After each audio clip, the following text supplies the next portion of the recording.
Grazie a Francesca Ambrosini e ci troviamo nel bel mezzo di una crisi, a metà strada tra la crisi politica e quella economica. E intanto vedete alle mie spalle la scritta voto o ancora Letta. Non è detto che, ma questo lo vorrei chiedere a Ignazio Messina, che è tra l'altro segretario dell'Italia dei Valori dallo scorso giugno. Non ci eravamo mai sentiti, quindi tanti auguri. Segretario, buongiorno. Buongiorno a voi. E allora dicevamo, siamo a metà strada tra la crisi economica e quella politica, insomma la situazione non è delle migliori, ha sentito i dati allarmanti che arrivano dall'occupazione, in particolare quella giovanile registra un dato record, ha superato la soglia del 40% e intanto è in atto questa crisi politica.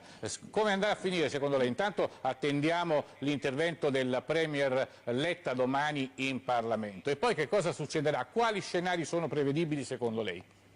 Ma io credo che il Paese non abbia mai vissuto un momento di crisi come questo. C'è una crisi, come diceva bene lei, economica. Il lavoro è il dramma non solo dei giovani ma anche dei meno giovani che lo hanno perso. Sono aumentati di oltre 1 milione i disoccupati e un altro milione a rischio negli ultimi 4 anni e c'è una crisi profondissima che, parliamo francamente, è la crisi delle larghe intese, una crisi che parte dal governo Monti e che sta proseguendo col governo Letta. Il tentativo di mettere insieme tutto e il contrario di tutto, culture diverse per governare un Paese non funziona e la dimostrazione è questa, un governo quotidianamente sotto ricatto che non è stato in grado di assumere delle decisioni serie rispetto appunto al lavoro, alla disoccupazione, alle tassazioni vessatorie che ci sono nel nostro Paese. Quello che accadrà, io credo che l'unica cosa da fare in questo momento sia quella, con senso di responsabilità, di votare la legge di stabilità, fare una legge elettorale, perché poi il dramma che è venuto fuori è determinato anche da una legge elettorale pessima, che è quella vigente, che è il Porcellum, modificare la legge elettorale e andare immediatamente al voto per fare in modo che ci sia una maggioranza politica, noi ci auguriamo ovviamente di centrosinistra e stiamo lavorando in questa direzione anche come Italia dei Valori, per fare in modo che ci sia un governo che seriamente si schieri dalla parte dei più deboli, delle piccole e medie imprese e di chi poi fa economia nel nostro Paese. Una maggioranza risicata come quella che è prevedibile, si sente in questi momenti di compravendita di senatori, di colloqui a denti stretti, noi l'abbiamo anche vissuta come Italia dei Valori, per essere chiari, nelle precedenti legislature. Non si va da nessuna parte, anzi comunque danneggia in ogni caso.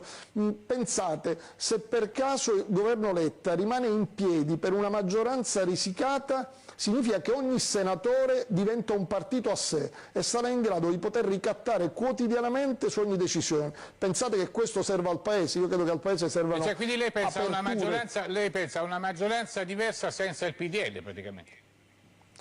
Io penso che quello che sta tentando di fare è una maggioranza diversa senza il PDL, che ci abbia fuoriusciti da qualche parte. Mi scusi segretario, chi è che sta tentando di fare questa maggioranza diversa? Si sente di tentativi per salvare governo e baracca, quindi ognuno si sta muovendo in questa direzione. Quindi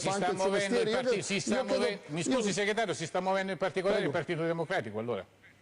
No, non credo, si stanno muovendo tutti nel tentativo di vedere se il PDL spacca oppure no. Devo dire, il PDL ce la sta mettendo anche di suo, perché si sta spaccando da solo. Un giorno i ministri si dimettono, alcuni si scordano di dimettersi, l'indomani sono insieme, poi si dividono nuovamente. Quindi credo che su questo magari qualcuno sta fondando le speranze di rimanere in piedi, però io ritengo che in una maggioranza formata in questo modo, con pochi senatori di differenza, non si fanno gli interessi del Paese. Non ce l'hanno fatto con una maggioranza larga, figuriamoci con una maggioranza risicata da qualche fuoriuscito, quindi non credo sia questa la strada. Crediamo che la strada maestra sia, ribadisco, legge di stabilità perché ci vuole e dall'altra parte legge elettorale subito al voto.